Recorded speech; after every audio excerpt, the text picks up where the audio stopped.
Welcome to End of Life University on YouTube. In this episode, I'm sharing with you an interview I did with Miki Jacobs, who is a psychic medium, and she's the author of a book called Sacred Wild, the spiritual world of animals, including pets, and its interconnectedness with ours, a powerful exploration of the spiritual essence of animals and the sacred bond they share with humans. And we're going to talk all about that book today, and I think you'll really enjoy it. So stay tuned. Make sure you've subscribed to this channel down below. Also, subscribe and leave a rating and review for the podcast wherever you happen to listen. And go to eoluniversity.com/support, and you'll find three different ways you can make a small contribution and help keep this channel and the podcast on the air. And thanks in advance if you choose to do that. So we'll move on now with my interview with Miki Jacobs.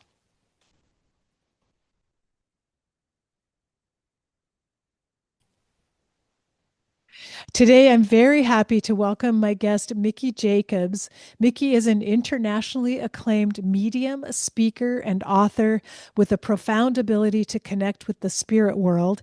She has conducted thousands of readings for individuals around the globe. Together with her husband, Clayton, Miki has spent over 2 decades rescuing animals on their Southern California ranch. This deep love for animals, combined with her spiritual calling, inspired her most recent work. We're going to be talking about today the book Sacred Wild, the spiritual world of animals, including pets, and its interconnectedness with ours, a powerful exploration of the spiritual essence of animals and the sacred bond they share with humans. And you can learn more at Miki's website, mikijacobs.com, and Miki is spelled Miki. So, Miki, welcome and thank you for joining me. Oh, thank you, Karen. It was wonderful being here. Thank you so much. I've been so excited to talk with you because this is a topic that's near and dear to my heart. But I left out parts of your bio because I wanted you to tell us yourself a Yes, little bit more about how all this has unfolded for you. Even, you've had a really interesting life journey and yes, how you developed your kind of spiritual connectedness with right, animals right. and just all of that. If you wouldn't mind just telling us a little bit about Of your course, path. of course. So I was born and raised in Israel, in somewhat conservative Jewish home. I have mom and dad still in Israel and sibling, meaning I was not familiar with spirituality, as far from spirituality as one can be. I would follow the tradition of Judaism back then. I loved animals all my life since very, very young age, a little bit more caring than just love animals. There was always a connection there to, from a very young age, I needed to be with animals. I wanted the company of animals. Of course, back then and now I was never unable to kill anything. So there was a really, really deep connection where I remember when I was teenager, I would find stray dogs and bring them home and hide them in the closet. Of course, Israel, it's certainly back then, there are more apartments, so there's no really yards. So I was never allowed to keep an animal, unfortunately, until one day my parents gave up. So I had the dogs, but always that really deep, deep connection with animals.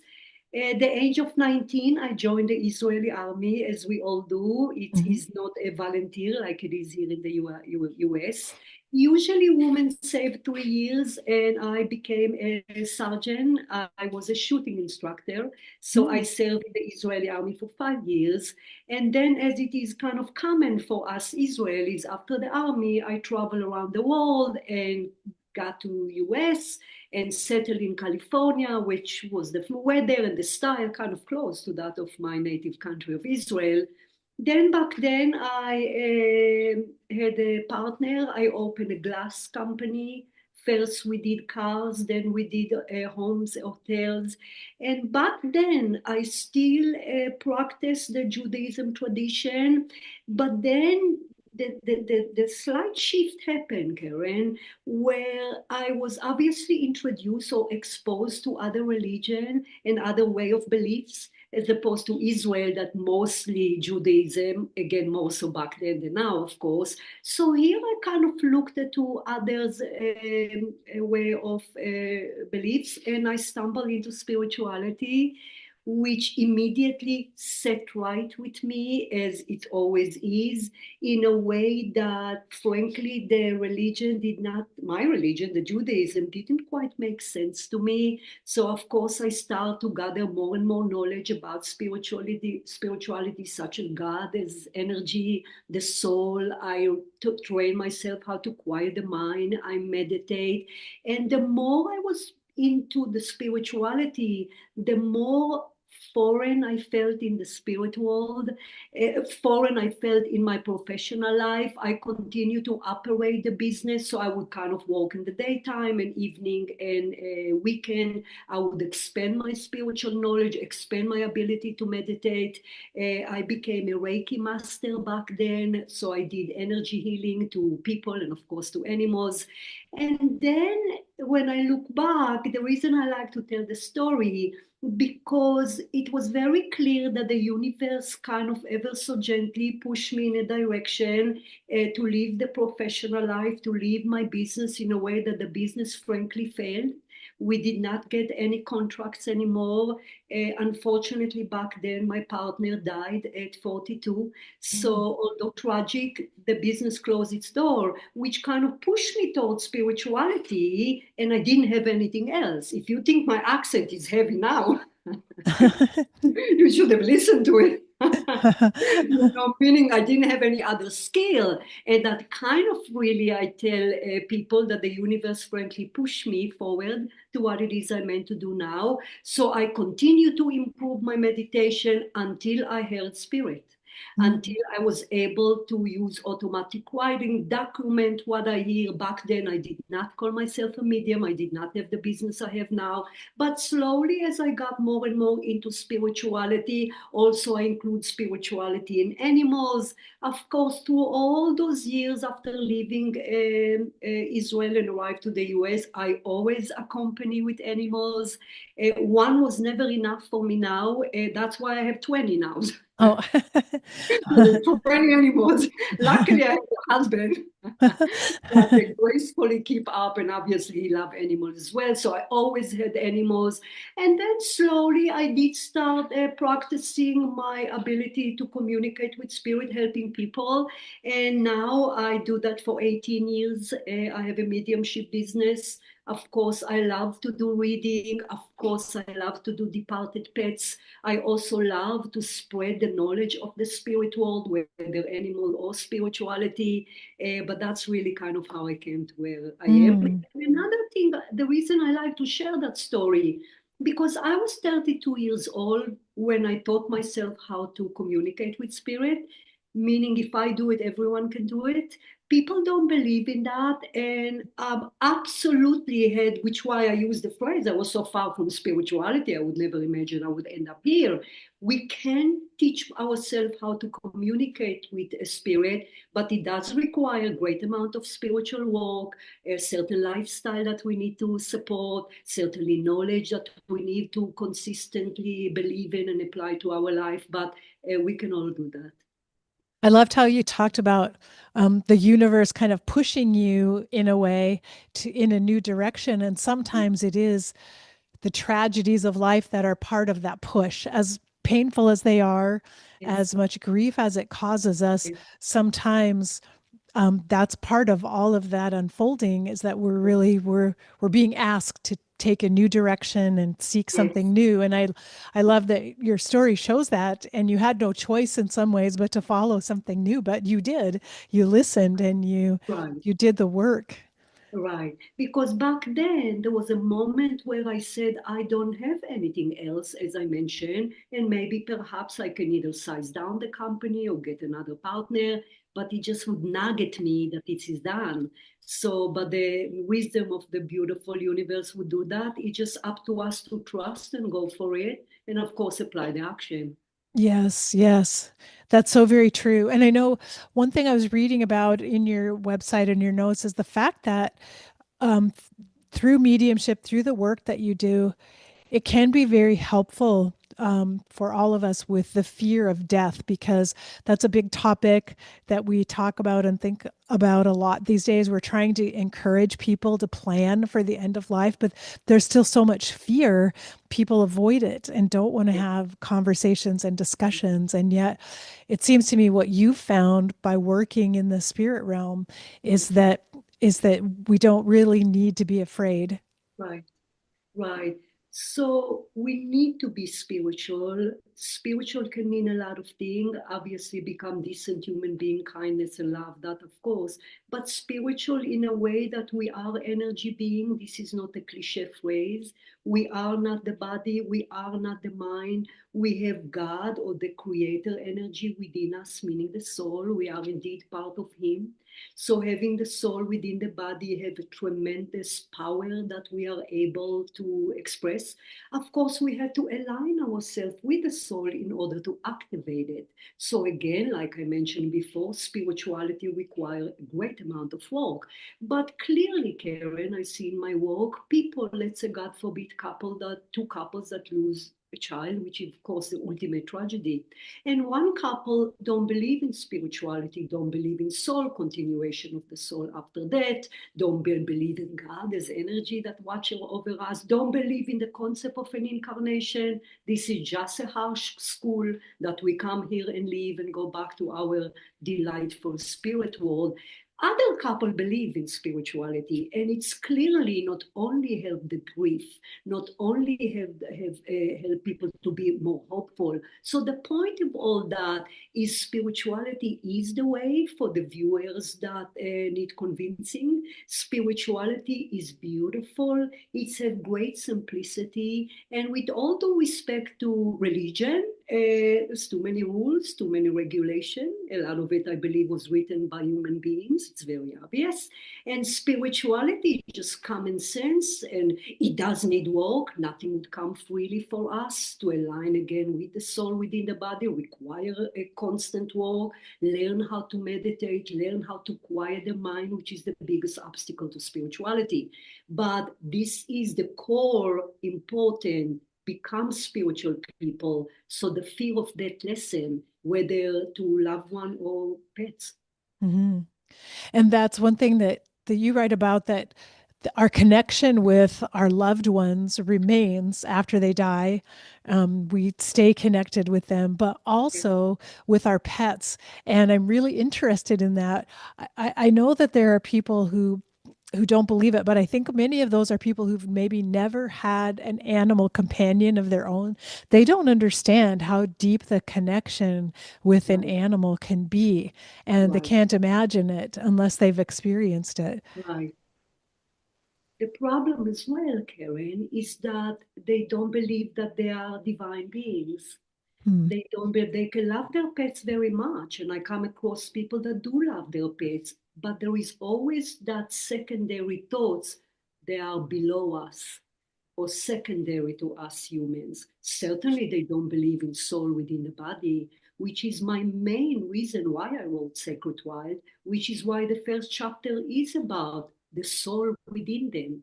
There is absolutely zero difference between our soul within the body. Some people believe, yeah, we have a soul within the body, and an animal have a soul within the body. No different. They're all meaning part of God. The only difference of a human soul and an animal soul, that the soul within a human form will express itself through human form, and a soul within an animal form would express itself through an animal. It's the same essence, the same thing. So therefore, they are certainly not secondary to us. Also, the amazing thing about believing that they do have a soul, animals, they have so many spiritual powers that we are not even close to accomplish. And the reason for that, Karen, is because animals do not have an ego. Hmm. Really quickly about ego as to why us human beings have an ego. Ego, by the way, is not just a word, it's an entity or an energy field that resides within our body. The ego, human being ego, accumulate from our negative intention. And unfortunately, human beings are plenty of negative intention, Hmm. harming others, gossiping others, destroying things, nature or human being. There are many ways of ego. So the more we are negative, the more we feed that entity that reside within us, and the bigger the ego would come, which, by the way, affect the collective ego of humanity, which unfortunately where we are, which why the globe look the way it is. So the collective energy of ego is supposed to, the collective energy of the soul lead the way. Animals do not have ego, although some people insist, no, my pet have an ego. They don't. The reason they don't have an ego because animals, pets or any animal would never intentionally harm someone. It just doesn't, it's not within their the way they're designed. They will never intentionally harm someone. If you train a German Shepherd, you take them to training to attack someone or a police dog, they will do it because they were trained. If an animal, attack or become aggressive, maybe they're ill, maybe they're afraid, maybe they are being pushed to the corner, maybe they're trying to help us. In the wild, if you come into the offspring or to the babies of an animal, certainly a mom animal will protect, so that's not intentional. Because animals intentionally do not have negativity or they don't do anything negative, they don't accumulate an ego. Lack of ego within an animal's form allow them allow their soul to shine through their personality. Our ego cause our soul to unable to shine through, which is very easy if we come across people that their ego are fat or severe. You can see it in their face. They're very negative. They most time unfriendly, as opposed to people that are spiritual, understand there is a soul within the body, understand to align ourselves with our soul. Sometimes we call it higher self or spirit, same thing. So animals are naturally aligned with the soul. Being aligned with the soul without any ego energy within the body enable them unbelievable powers. An example of that is look how they can able to detect our well-being. Animals or our pets are able to detect if we stress, if we are ill, what kind of illness is it very much illness, if we are depressed, if we are in an anxiety, they come forward, they adjust their behavior according to us. Are able, because once again their soul kind of do the work, are clearly can see other departed loved one, can see departed pets, can see angels. All we need to do, Karen, is observe your pets, how sometimes they look around. What do you Hmm. think they're looking around for? They're absolutely having a full-blown conversation with spirit. Now we can do it, we can train ourselves how to do it, but it takes a long time. It doesn't come natural to us. I'm a chaplain in a hospital, so you know those care animals when they bring kind of Hmm. animals to patient's room.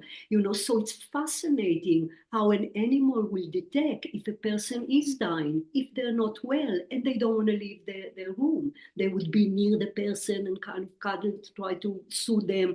So animals possess amazing power, amazing wisdom that their soul, which again, not different than our soul, enable them. Mm. Oh, I love what you're talking about. Even in my work in hospice, I've experienced cats, sometimes cats that were very standoffish, who lived under the bed most of the time and didn't really seem to care for people, but who came to the deathbed of their loved human and stayed with them for sometimes for a few days as that person was nearing the end of life Yes, and did not leave them. I also yes. saw a bird do the same thing, which really shocked me. I've never thought of birds as having that kind of connection with Mhm. humans, but this was a pet bird, a parakeet, I believe, that came and perched on the railing of the bed and sat there and Oh would my not God. leave, would Oh, not hallelujah. leave until after the person had died. Right. And I myself, I get goosebumps in a way to just think about the number of times I've experienced this feeling of unconditional love.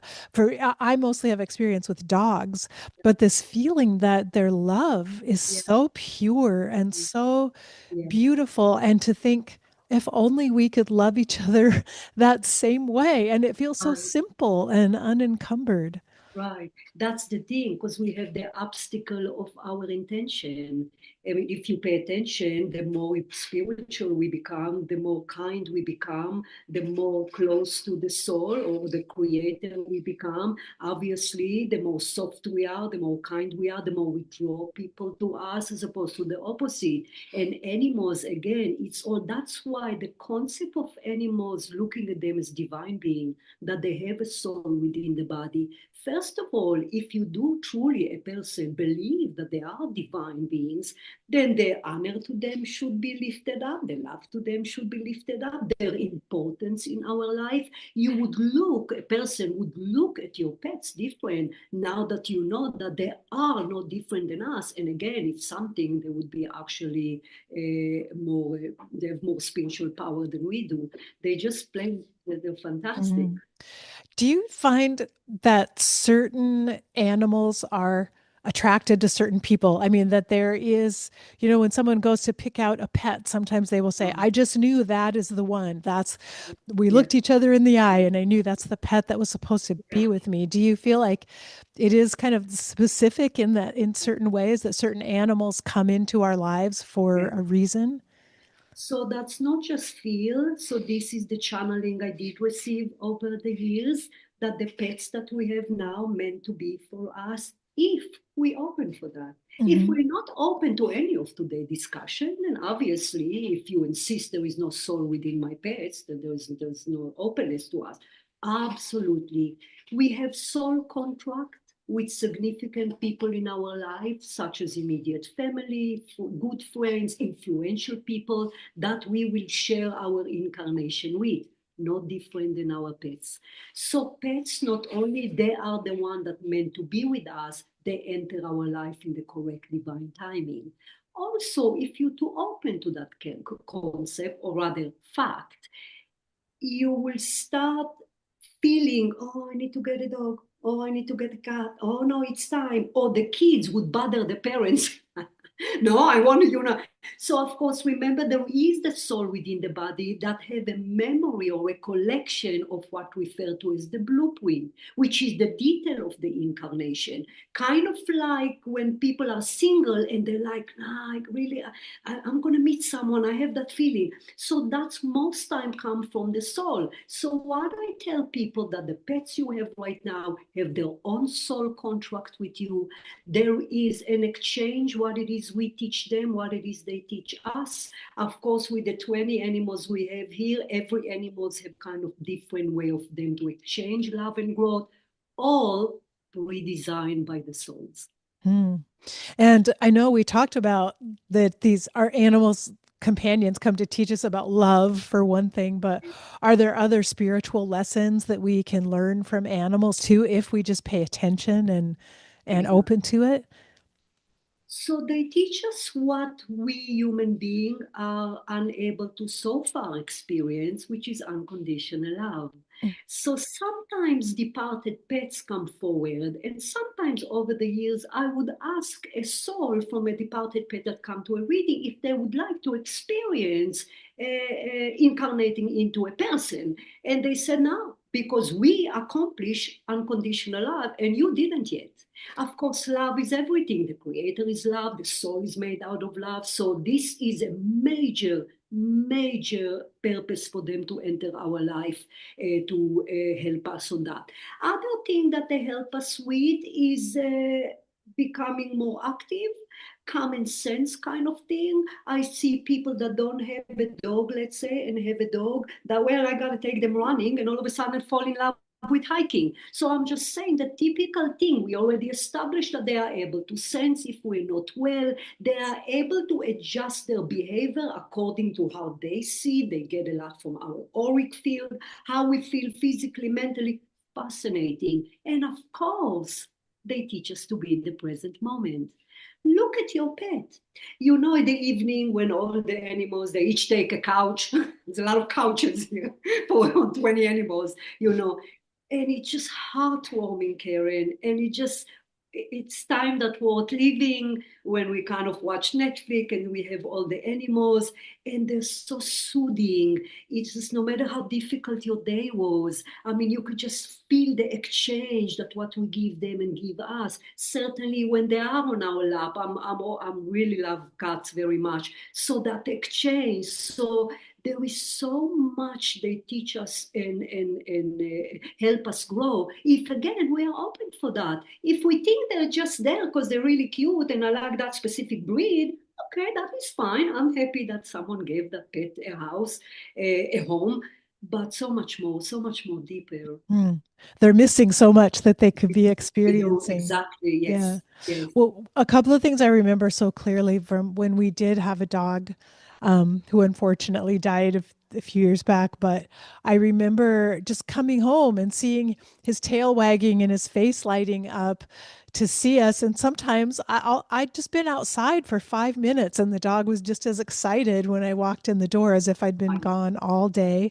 right. And then another favorite moment, I remember watching the dog who would find like the best spot in the house for a nap. And a lot of times it was in a little sunbeam, a little place Yes, where the sun was shining on the floor. yes, I lay down in that spot and I thought, that dog knows how to look for the best things in life, make yes, the most of this moment. yes, Even I'm going to take a nap, but I'm going to find this ideal spot yes, for that yes. nap. Yeah, And right.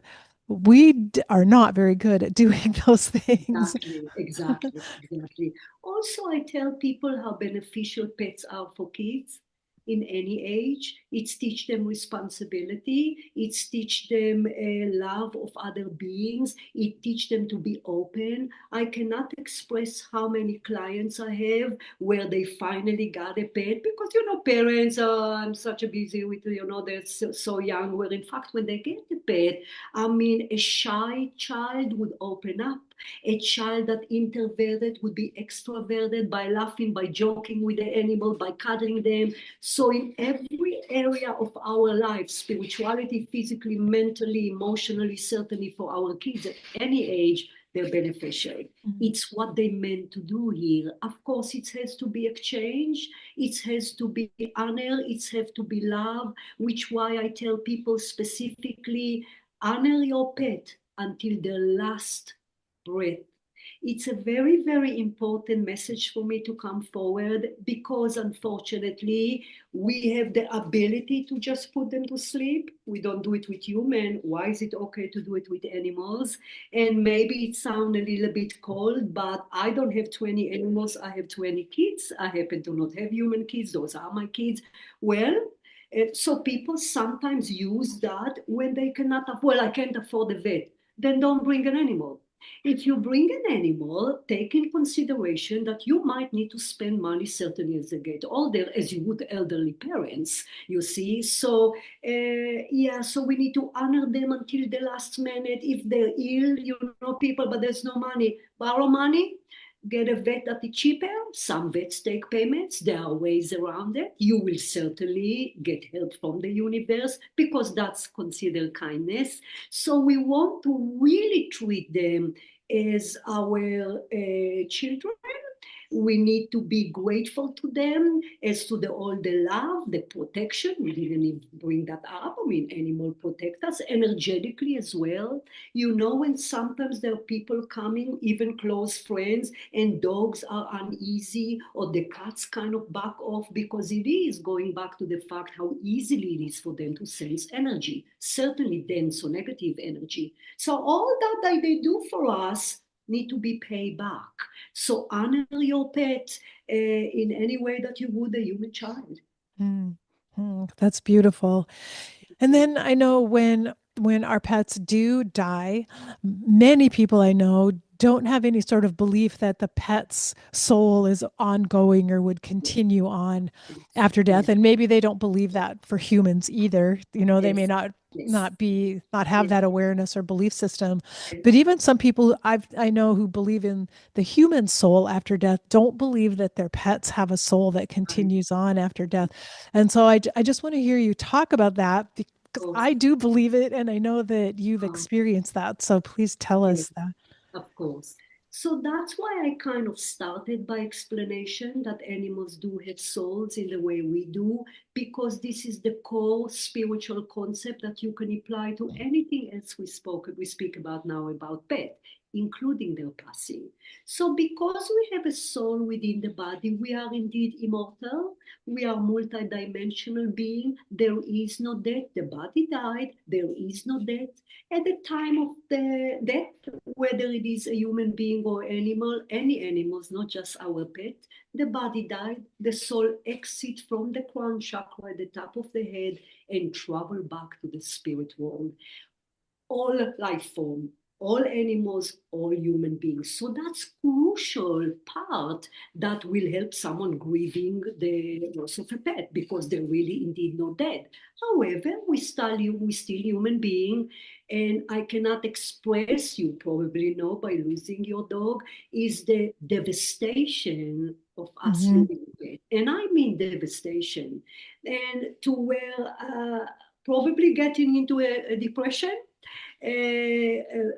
despair when I lose over the years, and I had many, many animals. But to believe that there is a soul, authentically believe, live to believe that the soul exit the physical body, travel to the spirit world, and continue to accompany us with spirit, which is exactly the same process, Karen, as what's happened to our departed loved one and what would happen to us when we die. The Mm. soul exit the body and go back home to the spirit world. People ask me if it is exactly the same transition. Yes and no. It is exactly the same transition in a way that the soul will exit the physical body and then go back to the spirit world, the same thing. And depending on the manner of death of a human being, certainly if it's a person that harm others, kill themselves, let's say murder, suicide, if the person cross over and not spiritual or overly religion, so when the soul exit the body, the soul is, I use the phrase, disoriented. It kind of doesn't know what's happening, why my body there and I'm here there. Of course, this is coming from thousands of reading by now as to what departed soul describe. The more spiritual we are, which is another reason why we want to grow spiritually, believe in spiritual concept, the more natural the transition is for us. When the soul, first of all, there is less fear of death to begin with, so the transition is already more pleasant. But when the soul exits the body and we somewhat spiritual or expected the spirit world, believe in life after death, even to some respect, religion not rules, because religion can project fear, so the soul is naturally embraced going back home. Actually, it's quite a celebration to leave the body, certainly if the body is really ill. So we human soul usually have a normal transition, but there are cases where a soul can be having a difficult transition, resist the death. A lot of human beings at the time of death are very connected to life, certainly to money, certainly to material things, certainly to desires. A lot of human souls don't want to part with their family, which is normal. But again, the more spiritual, the more okay, my time is coming.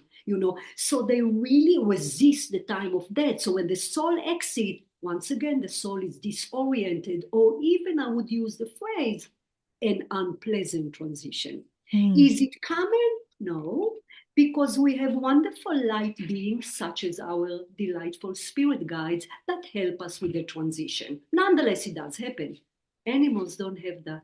Mm. Again, they do not have ego. They didn't do anything wrong. They didn't harm anyone intentionally. Their transition always pleasant and heavenly.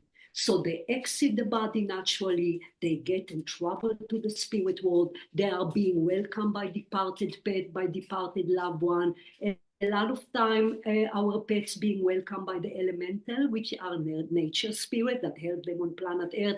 So the transition is always pleasant. So I'm hoping that that description about pets would help any of the viewer if they experience the agony of losing a pet. And then from the spirit world, they continue to accompany us and wait for us to come back. Mm. And so I love that idea that they continue to accompany us, even from the spirit world. And I wanted to ask you about that in your work. What kinds of signs you have seen that animals send us, and how do we recognize those of us who believe that's possible? Of course. What are the signs like, and how might we see them? See them.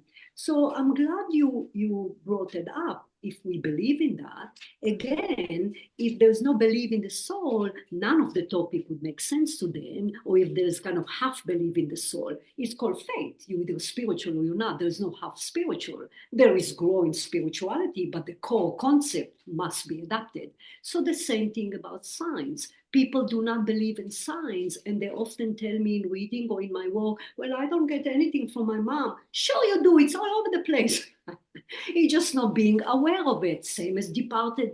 The moment you open to the concept of signs, you open and more receptive. The channel that go to spirit world is more clear, and you see it everywhere, more than we want to see. Now, there is a difference between departed loved one that provide us signs, such as humming and angel and spirit guides, of course, the typical hummingbirds and butterfly. Nature is very, very easy to recognize signs, again, assuming we're open to signs, because in nature we are all more receptive. So if we are in nature, it's when people say, oh my God, I can feel my mom is here, and and again, coins and feathers, the typical signs. Animals, specifically more our pets, usually would give us signs within the house. Mm. Fascinating signs, Karen. We have two-story homes, so when we're in the evening down there, down here, we can actually hear, the noise that cats have when they jump from the table to like a hardwood floor. It's Hmm. like a thump.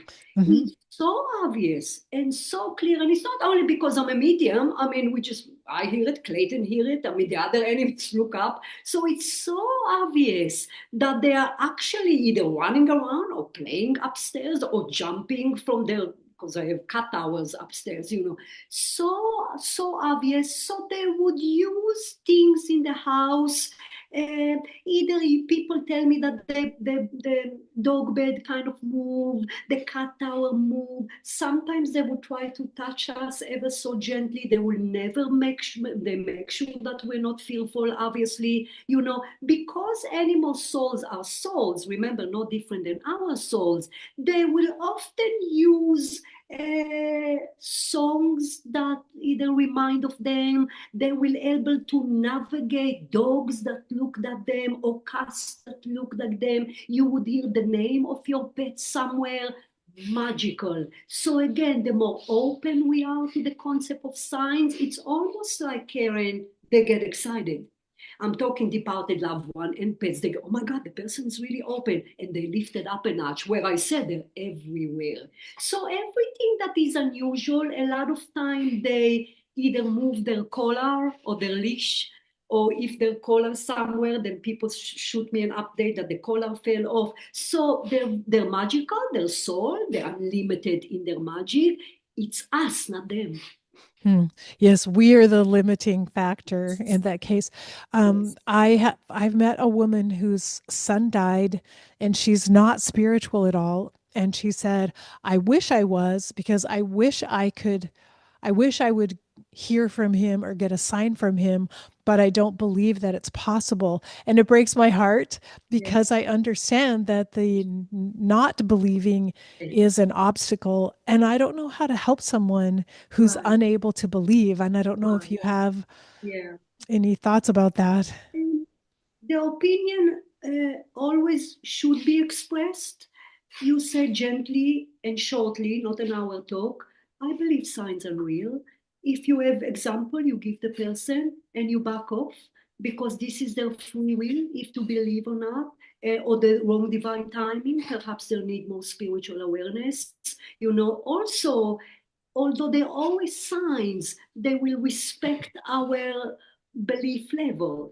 It's all based on respect. Remember, they're back into their heavenly divine essence of soul now. So they will always respect us. But yeah, that's the thing about science. It's very fragile and delicate. And if you doubt too much, you allow the mind to come in and give excuse. No, I did that. I flipped the switch. Even when it's not realistic at all, sometimes that fear, sometimes it's just other belief, religion beliefs. So signs are wonderful, wonderful way to connect. And again, if you just give it a little bit of a try, if you a little bit give of a opinion that it is indeed a fact that signs are there, they would become more and more magical, fascinating.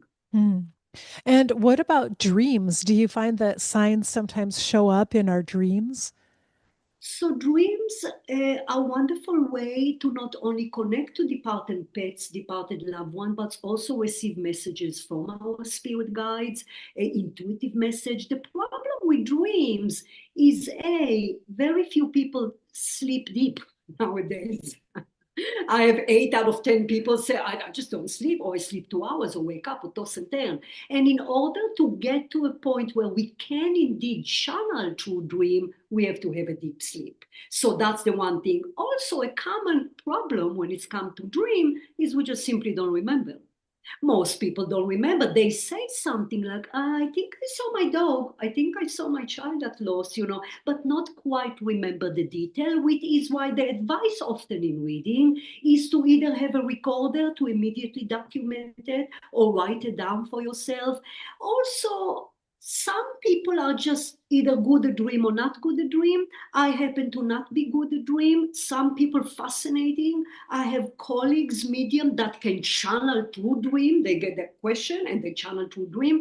But yes, dream is a wonderful, wonderful way because really quick the way it goes that when we are in a deep sleep, the soul actually exits the body and recharge itself in the spirit world, while our guardian angel kind of makes sure the process is all nice and safe and we come back to the body. And that's when we have dreams such as floating. Oh my God, Miki, I see those magical places, and information from pets and departed loved one. But again, it's all matter of how deep we sleep to finally quiet the mind so we can sleep. And because the world is so upside down a little bit, very few, once again, people that reach that state. And you talked about how we can do spiritual work. We can help ourselves become more spiritual and be better connected to the spirit realm. But for someone who's grieving deeply and unable to really move in that direction themselves, what Yes, about working with a medium? And is that an effective way to yes, learn more about the spirit realm and to be yes, in connected with our departed loved ones? right. Readings are fascinating, Karen. It's frustrated as a medium because it's require great focus. It's very, very draining, very draining. Media reading is not something you do 8 hours to remain accurate, to remain connected. Also, to connect with spirit, you have to have somewhat of what I refer to as a spiritual lifestyle. If I have a drama or too much active ego, if my mind, body, spirit are not mostly aligned, if my body is not lovely and robust, I will absolutely hear zero in reading. Zero. Because it's sensitive. So is Mickey perfect? By no means I'm not. If I am, I won't be here. But it is require what I refer to as a spiritual lifestyle, as meditation, quiet the mind, learn to bring the mind back when it's kind of escaping to the world, and on I can go. But it is possible, which why I touched the subject at the beginning, that everyone can do that because Mickey don't do the reading, the soul does. And Mm. since we all have a soul within the body, which we should believe in, then we can indeed communicate with spirit. But also, in a lot of reading, Karen, the advice of spirit or spirit guide is to engage in spiritual knowledge an hour a day. half our day. It's magical because what spiritual knowledge does, whether it is books or video or podcasts such as today, it's merely awakening the person memory. There is nothing I say today that shouldn't sit with the viewers. It should sit right with you. If it doesn't sit right with you, okay. But when I do live event, I tell the people in the beginning, I don't tell you anything new.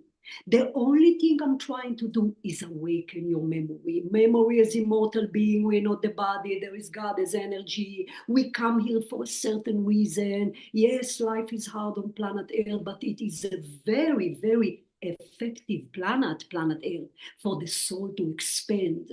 Expand meaning the ultimate goal of soul is to be more like God because we are a part of Him. So knowledge, designate some time aside. I have an hour in the morning, an hour in the evening, where I only follow knowledge. As to who you follow, you kind of need to connect to certain teachers. Some teachers you connect, some teachers you not. It's matter of style. Some love my style of reading because I have reading and kind of teaching in between. Some don't. Some do only the partly love one. Some don't do the partly love one, but the knowledge should sit with you. So once you find a book or a certain teacher, or you jump from teacher to teacher, it should sit right with you because it should awaken your memory.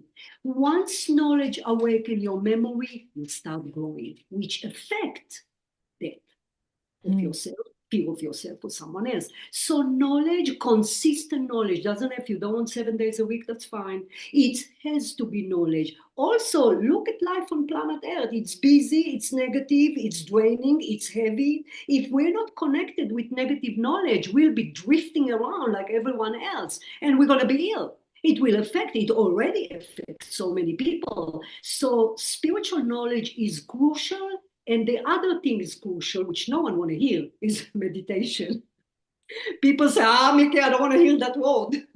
We have to. Don't call it meditation. Call it go to isolation. 20 minutes, 15, 20 minutes. You don't sit there for 45 minutes. Magical, Karen. You sit there if you cannot quiet the mind, which did took me a while to quiet the mind by myself. Do guided meditation, magical music, soft music, lovely music, lift up the vibrational frequency of our energy. You have to do it. Again, it's an hour, nothing is an hour. People are busy, 15 minutes. The key, of course, is consistency. Mm. That makes so much sense. And it seems to me like I hear a small warning. Um, it's fine to work with mediums and work with other people to learn from them, be taught by them, feel connected through them, but it's not a substitute for doing your own spiritual work. Like we each have to still work on ourselves Yes. and not kind of outsource it to someone else to give me answers, tell me what I want to hear. We have to put our own time in and do our work. Yes. It's what I say at the end of every single reading. You hang up the phone, nothing. You have to do the work. Also, not only it's common sense, no one can do the work for us, there's free will. And no matter how magical our spirit team, which is we each have group of spirit guides, angel, archangel, they can do zero if we don't apply the first step, even a baby step. All you need to do is move a little bit forward towards effort. They go crazy like kids in a Christmas morning, literally. Oh my God, like we give them the green light to help us. And that's when magical happen. Of course, it's all up to us. If we don't do it, we don't do it. We will try in another incarnation. But the lovely thing about spirituality, although it's hard, and I tell people, it's hard, Karen. It's required consistency, and you fall and get up and fall and get up and fall and get up. But there's wonderful benefits, amazing benefits to feel, to align with the soul within the body. Life start falling into places. I would use the phrase miracles.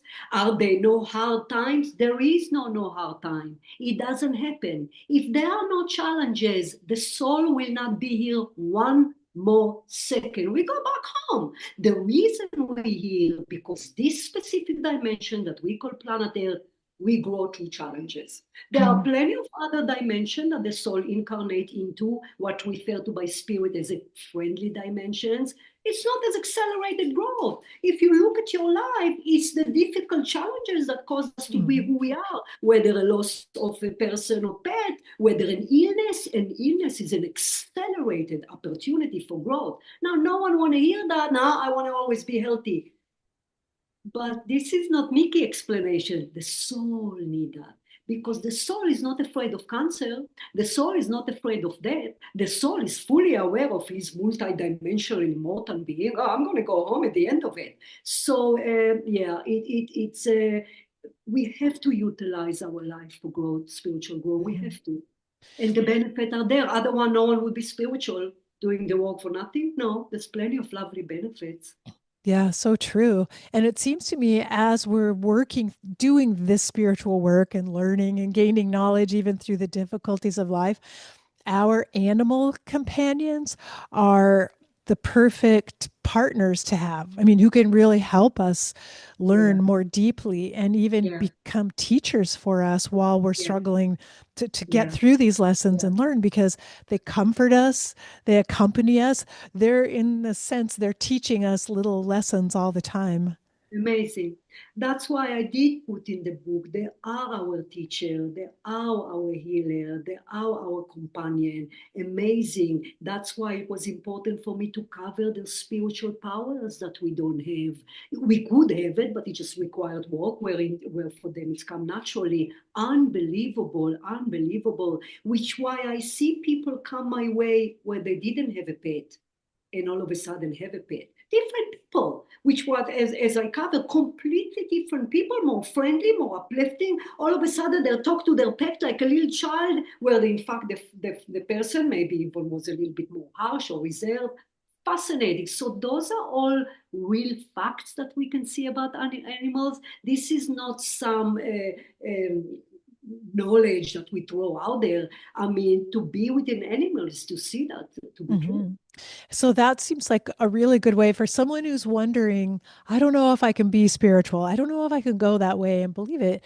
Maybe find a pet first and maybe you go to the pet Yes, store or the rescue right. shelter and see which animal speaks to you. Or maybe a stray animal wanders into your Yes, life one day, is sitting right, on your front porch, and you right. realize, oh, Yeah, I think this is a message for me. right, It seems like right. what a great way to begin a Yes, relationship with with the yes, spiritual yes, aspect of life right.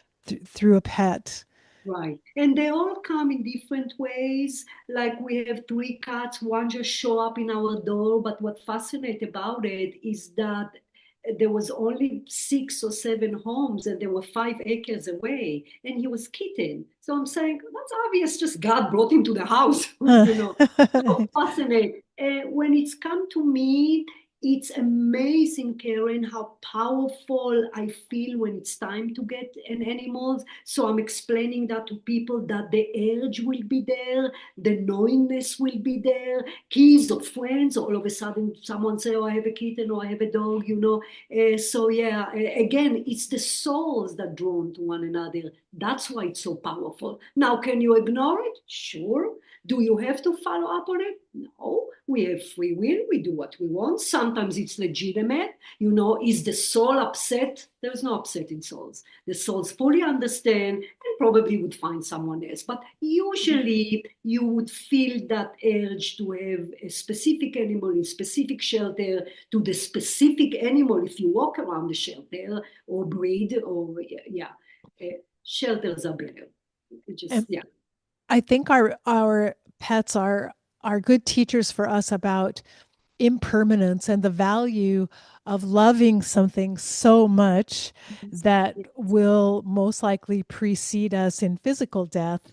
Yes. Um, and having the courage to do that, having the courage to love anyway and go all Yes. in and invest everything in Yes. loving this Yes. animal, knowing that Yes. you will grieve one day. Yes. You will grieve one day over the loss of the Yes. physical Yes. body of this animal. Yes. But that's a powerful spiritual lesson for Yes. us. That is such a lovely thing to bring, Karen, because it's so true. I love my animals so deeply. From my tortoise, I love my tortoise. Oh God, Karen. We just rescued a 200-pound tortoise, and he Oh, just, oh, Karen, the reason I say that because people say, ah, just a reptile. Oh, no, no, no, no. I mean, this is a pet that kind of walking after us, like a dog. So just kind of like I'm just bragging about one of my kids. I love my animals so much. And the thoughts, being a human being, Miki and the mind, project to the older ones that would live. It doesn't matter. Then when you have that thought, you escape to your spiritual knowledge. And if your spiritual knowledge is not there, go to the spiritual lessons, go to videos, go buy books about sacred wild or other books about life after death for animals, and it would kind of awaken you to the truth.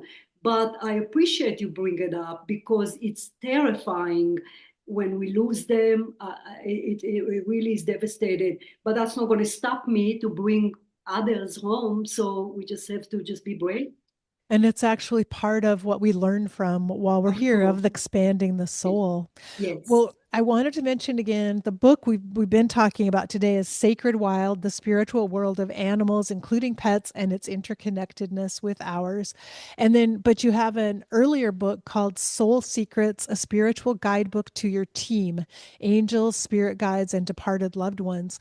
So I just wanted to recommend your books as we were talking about having teachers on hand. I think books like yours, they're great resources and references, but also just inspirational to read. And even for someone who isn't sure, like, oh, I don't know, can I believe this or not? Yes. Have the book on hand, read a little, read some of the stories, Right. and begin to open your mind Right. to these Right. possibilities. Right. Remember, the spiritual knowledge is there to plant a seed that you have the knowledge, you, the person, you will know it to be so. And if you're not, you close the book and that's fine. But that's what usually happens. And that should press the people to continue to do that, to continue the expanding, which why I brought up the knowledge. But yeah, it's a lovely way to start with spiritual book or spiritual video.